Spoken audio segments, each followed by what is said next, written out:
Hello students. आज हम पढ़ने जा रहे हैं कंपेटर के बारे में। तो इस लेक्चर में हमें कंपेटर्स के बारे में पढ़ना है, तो हमें पता होना चाहिए कि एक्चुअली कंपेटर्स होते क्या हैं और किस तरह हम इनको यूज़ करते हैं और हम इनको यूज़ क्यों करते हैं। तो जो सिंपल डेफिनेशन है या जनरल प्रिंसिपल हम कह सकते हैं कि कंपेटर का क्या है, तो वो है कि comparator general principle of the comparator is to indicate the difference in size between the standard and the work being measured by means of some pointer on a scale with sufficient magnification। तो that means यहाँ पे हमारे पास एक standard होगा जो हमने पहले prototype बनाया है हमारा एग्जैक्ट डायमेंशन का। अब उस प्रोटोटाइप के अकॉर्डिंग जब हम डायमेंशंस मेजर करते हैं तो जो हमारे वर्क हैं, जो हमारे प्रोडक्ट्स हैं, उन प्रोडक्ट के डायमेंशंस में कितना वेरिएशन है, उस चीज़ को जब हमें चेक करना होता है तो वहाँ पे हम कंपेटर्स को यूज़ करते हैं और वो हमें बताता है कि वो उस डायमेंशन से कम है या ज़्यादा है, और कम कितना है और ज़्यादा कितना है, तो वो दोनों ही चीज़ हम कंपेटर से चेक कर सकते हैं। बट एग्जैक्ट डायमेंशन अगर हम चेक करना चाहेंगे कि हाँ हमारा जो ऑब्जेक्ट बना है उसकी एक्चुअल डायमेंशन कितनी है, वो हम कंपेटर्स को यूज़ करके चेक नहीं कर सकते। So comparator only compare the actual dimension with the standard dimension. जो हमारा स्टैंडर्ड था उसकी डायमेंशन के और एक्चुअल डायमेंशन के बीच में जो डिफरेंस आ रहा है वो जीरो हो सकता है, वो पॉजिटिव भी हो सकता है या वो नेगेटिव भी हो सकता है। तो that it does not measure the actual dimension but indicates how much it differ from the basic dimension. तो ये बेसिक कॉन्सेप्ट है हमारे कंपेटर्स का जो कि हम यूज़ करते हैं, और उसके लिए जब हम कंपेटर यूज़ करते हैं तो हमारे बेसिक फंक्शन हमें पता होने चाहिए या फीचर्स पता होने चाहिए जो हमारे कंपेटर में यूज़ होते हैं। सबसे पहले एक सेंसिंग डिवाइस होगी जो कि आपका कोई भी इनपुट सिग्नल है उसको सेंस कर सके। जो भी उसमें चेंजेस आ रहे हैं तो उसके लिए हम उसको कौन सा ऐसा सिस्टम उसमें यूज़ करेंगे जो कि वहाँ से हमारे पास जैसे उसमें स्टाइलस होता है या फिर कोई भी ऐसा पॉइंटर जो कि फ्लक्चुएशन को नोट कर सके। देन ए मैग्नीफाइंग और एम्पलीफाइंग सिस्टम, एक ऐसा सिस्टम हम वहाँ पे यूज़ करते हैं जो कि उस माइनर डिफरेंस को भी मैग्नीफाई कर सके। उसके लिए हम अलग अलग मैकेनिकल सिस्टम भी यूज़ कर सकते हैं, ऑप्टिकल भी हो सकता है, pneumatic, hydraulic, electronic method, any method we can use for the magnifying और amplifying the signals. Then the third system will be display system. अब हमारे पास जो इनपुट था उसको हमने मैग्नीफाई भी किया। मैग्नीफाई करने के बाद अब हमें अगर उसको रीड करना है, देखना है, तो हम कहाँ पे देख सकते हैं? उसके लिए हमारे पास एक डिस्प्ले सिस्टम होना चाहिए जो कि नॉर्मली अलग अलग हो सकते हैं, डिजिटल भी हो सकता है या फिर आपका स्केल और पॉइंटर सिस्टम भी रह सकता है। तो वो डिपेंड करते हैं आपके डिवाइसेस के अकॉर्डिंग, कौन सा कंपेटर आप वहाँ पे यूज़ कर रहे हैं उसके अकॉर्डिंग आपका डिस्प्ले कहाँ हो रहा है, उस डिस्प्ले के अकॉर्डिंग आप यहाँ पे चेक कर सकते हैं कि कितना फ्लक्चुएशन आपके डायमेंशंस में आपको देखने को मिल रहा है। तो ये हमारे बेसिक फंक्शन है, बेसिक फीचर हैं किसी भी कंपेटर के। अब हमें पता होना चाहिए कि कंपेटर की नीड क्या है, why we are using the comparators. So comparator is used in mass production to inspect the component to close tolerance with high degree of precision। Precision हमें ज़्यादा चाहिए, काम की स्पीड हमें ज़्यादा चाहिए। तो अगर ऐसा है कोई भी ऑब्जेक्ट है जहाँ पे ज़्यादा स्पीड के ऊपर वर्क हो रहा है और वहाँ पे हाई प्रिसीजन की हमें रिक्वायरमेंट है, तो ऐसे ऑब्जेक्ट में हम कॉम्प्रोमाइज़ नहीं कर सकते। तो उन कंपोनेंट्स के लिए हमें बिल्कुल एग्जैक्ट डायमेंशन देखनी है, और वहाँ पे हमारा जो प्रोटोटाइप है, जो स्टैंडर्ड है, उसके अकॉर्डिंग अगर हमें दूसरे कंपोनेंट्स को चेक करना है, क्योंकि मास प्रोडक्शन है तो हमारे पास बहुत सारे कंपोनेंट्स होंगे, और अगर हम वन बाय वन मैनुअली उनको चेक करते रहेंगे तो हमें वहाँ पे बहुत ज़्यादा टाइम लग सकता है। तो उस टाइम की बचत करने के लिए हम कंपेटर्स को यूज़ करते हैं।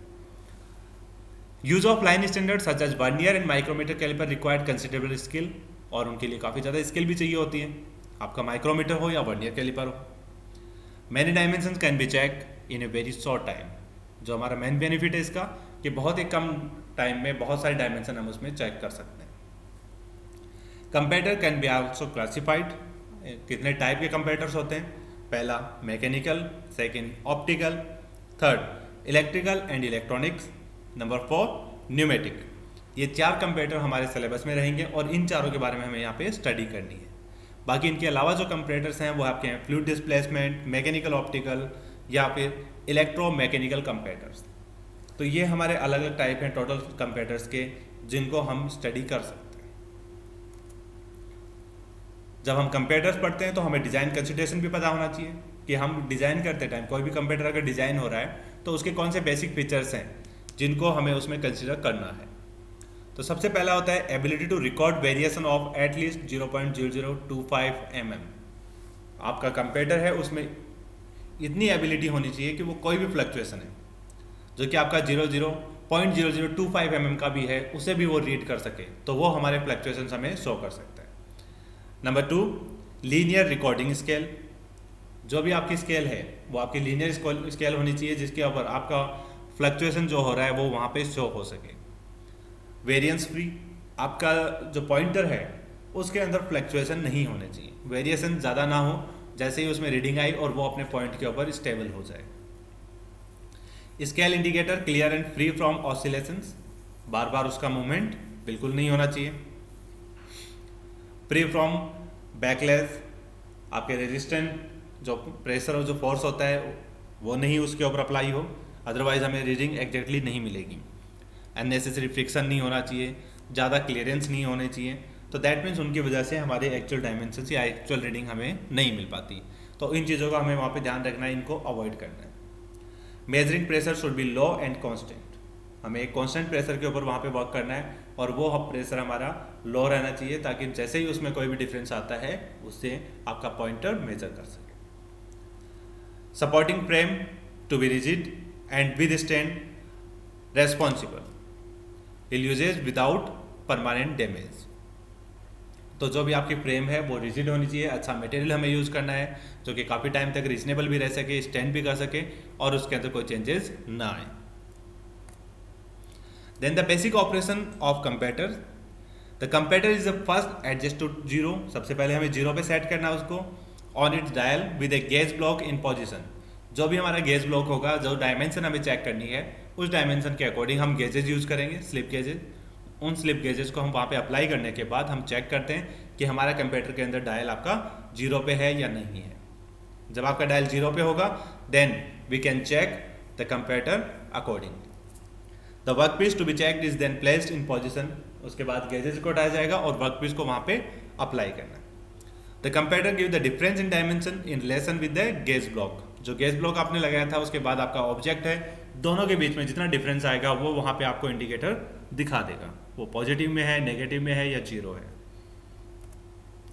Then the use of comparators, laboratory standards के लिए हम यूज करते हैं, वर्किंग गेजेस के लिए हम यूज करते हैं जो कि हमारे प्रोडक्शन में या मेंटेनेंस में हम यूज करते हैं, फाइनल इंस्पेक्शन के लिए या रिसीविंग, जो भी हम प्रोडक्ट्स रिसीव करते हैं उनके इंस्पेक्शन के लिए, फॉर चेकिंग न्यूली परचेज या कोई भी हमने गैस जो नए परचेज किए हैं उनकी चेकिंग के लिए भी हम इनको यूज कर सकते हैं।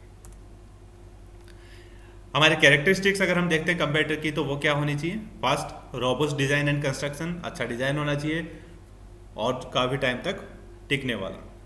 लीनियर कैरेक्टरिस्टिक्स ऑफ स्केल, आपकी स्केल है उसके ऊपर लीनियर स्केलिंग होनी चाहिए, मैग्निफिकेशन ज़्यादा हो, रिजल्ट क्विकली दे, वर्सेटाइल हो, minimum wear off contact point, जो भी आपका कॉन्टैक्ट पॉइंट स्टाइलस आप यूज़ कर रहे हैं उसमें वियर ना हो तो बेटर है, फ्री फ्रॉम ऑसिलेशंस, मूवमेंट नहीं हो, quick insertion of work piece आपका इजीली वहाँ पे इंसर्ट हो जाए, टेबल एडजस्टेबल हो, कंपनसेशन फ्रॉम टेम्परेचर इफेक्ट, कोई टेम्परेचर का ज़्यादा इफेक्ट उसके ऊपर नहीं होना चाहिए, मीन्स टू प्रिवेंट डैमेज, और डैमेज ना हो उसमें। इस तरह से हमारी ये कैरेक्टरिस्टिक्स हैं जो कि हम कंपेटर्स के लिए देखते हैं। Working principle of A mechanical कंपेटर, अब हम सबसे पहले देखते हैं मैकेनिकल कंपेटर एक्चुअली होता क्या है और उसका वर्किंग प्रिंसिपल क्या है। So a mechanical comparator employs mechanical means of magnifying system, जो कि हमारे स्टाइलस जो हम यूज़ करते हैं, मूवमेंट ऑफ स्टाइलस होता है, उसको मैग्नीफाई करने के लिए जो सिस्टम हम यहाँ पे यूज़ करेंगे वो सिस्टम कौन सा होगा, मैकेनिकल सिस्टम। और उस मैग्नीफाइंग सिस्टम के लिए हम कौन से ऑब्जेक्ट यूज़ कर सकते हैं, यहाँ पे हमारे लीवर्स यूज़ कर सकते हैं, गियर ट्रेन हो सकती है, रेक एंड पिनियन कॉम्बिनेशन हो सकता है, या इन सब का भी कॉम्बिनेशन हम यूज़ कर सकते हैं। तो हमें एक ऐसा कंपोनेंट बनाना है, ऐसा डिवाइस बनाना है जिसके अंदर हम मैकेनिकल कंपोनेंट को यूज़ करके जो स्टाइलस का मूवमेंट है उसको मैग्नीफाई कर सकें। तो वो कंपेटर हमारा कौन सा होगा, mechanical comparator. The usual magnification obtained by these comparators range from 250 to 1000। जितना भी आपका मूवमेंट है उसको हम 250 टाइम्स और 1000 टाइम मल्टीप्लाई करके हम वहाँ पे शो कर सकते हैं। डिफरेंट टाइप्स मैकेनिकल कंपेटर के हैं, डायल इंडिकेटर जिसे हम डायल गेज भी कहते हैं, रीड टाइप होता है, जॉनसन मिक्रोकेटर, सिग्मा कंपेटर, ये 4 टाइप हैं जो कि डिफरेंट मैकेनिकल कंपेटर्स में आते हैं। हमारे सिलेबस के अकॉर्डिंग जो यूज़फुल है वो है डायल इंडिकेटर या डायल गेज। इस डायग्राम में हमें दिखाई दे रहा है कि आपका एक इंडिकेटर है जो कि आपके टूल होल्डर के अंदर होल्ड किया हुआ है। यहाँ पे एक डायल है, उस डायल के अंदर आपकी नीडल लगी हुई है और आपके यहाँ पे एक इंडिकेशन पॉइंटर और स्केल है। इसके अलावा नीचे हमारा सेंसिंग बटन है, यहाँ पे बेजल है जिससे हम इसको 0 रीसेट कर सकते हैं, और ये आपके टूल होल्डिंग होल्डर्स है। यहाँ पे आप इसके देख रहे हैं एक लाइन डायग्राम जिसके अंदर आपका एक प्लंगर है जिसे हम स्टाइलस बोलते हैं, जिससे हम चेक करते हैं कॉन्टेक्ट में कोई भी वर्क पीस होता है उसके कॉन्टेक्ट में हम इसको लेके आते हैं। अब यहाँ पे आपका रेक एंड पिनियन जो सिस्टम है उसके सिस्टम के अकॉर्डिंग आपका पॉइंटर मूव करता है, जो कि इसके गियर के थ्रू यहाँ पे कनेक्ट है, और इस गियर से आपका मैग्निफिकेशन है वो मल्टीप्लाई हो सकता है। This is the simplest type of mechanical कंपेटर and it consist of A base with a rigid column rising from its rear. An arm mounted on this column and it carries a dial gauge at its outer end. The indicator is set at 0 by the use of slip gauge. The part to be checked is placed below the plunger. The linear movement of the plunger is magnified by means of mechanical means to a size rotation of the pointer. And this type of generally used for inspection of small precision machining part. The dial gauge with various attachments are commonly used. This comparator is ideal for the checking of components with a tolerance of plus minus 0.005 mm. तो this is the basic component of mechanical कंपेटर जो कि हम dial gauge के form में पढ़ते हैं, और इसी के बारे में हमें पता होना चाहिए कि किस तरह से हम डायल गेज को स्टडी करते हैं। तो आई थिंक सफिशिएंट है डायल गेज के और कंपेटर्स के बारे में।